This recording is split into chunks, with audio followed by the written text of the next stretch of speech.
The insane saga of NuTSR, the wildly controversial company trying to take on D&D by allegedly stealing Wizards of the Coast assets, has ended in spectacular fashion. Oh, what a day! What a lovely day! NuTSR has just filed for bankruptcy with one of the wildest filings we have ever seen. But before we dive into that complete insanity, some quick backstory.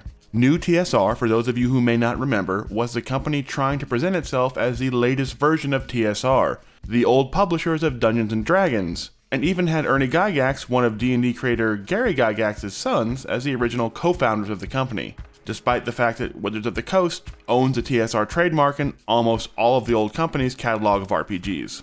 NuTSR tried to sue Wizards of the Coast, claiming they had abandoned multiple TSR trademarks and copyrights somehow, which led to Wizards of the Coast filing a massive countersuit over trademark and copyright infringement, cyber squatting, and most notably, NuTSR's plans to release Star Frontiers, a game that Wizards of the Coast not only own the rights to, but one they were literally actively still selling. The insanity only escalated from there as NuTSR kept trying to push forward with their Star Frontiers during the lawsuit, even claiming to have sold out of their rebooted Star Frontiers role-playing game, despite the fact that no one seems to be able to track down a single person who's ever bought one, along with some blatantly obviously photoshops of stacks of the game at local game stores.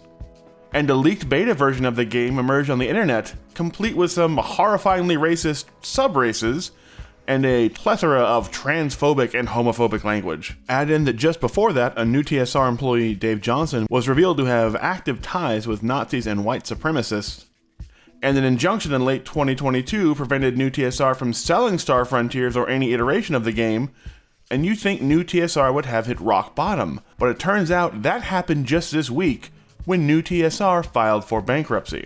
Now, it's not just the bankruptcy that's so hard to believe, it's the actual filing itself, which includes some frankly stunning numbers.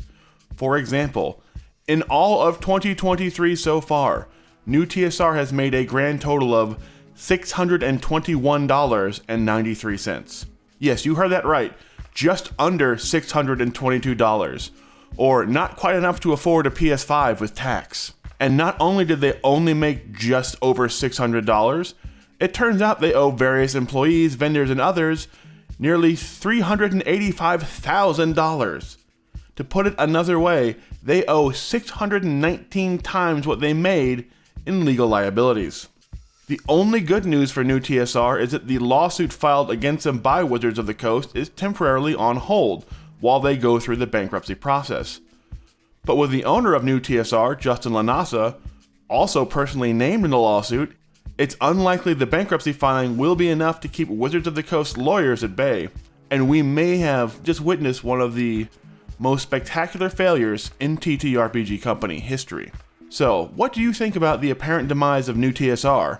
Are you shocked it ended in such a brutal fashion, or are you shocked it took 2 whole years to fall apart? Let us know in the comments, and feel free to hit those like and subscribe buttons, and we'll see you next time.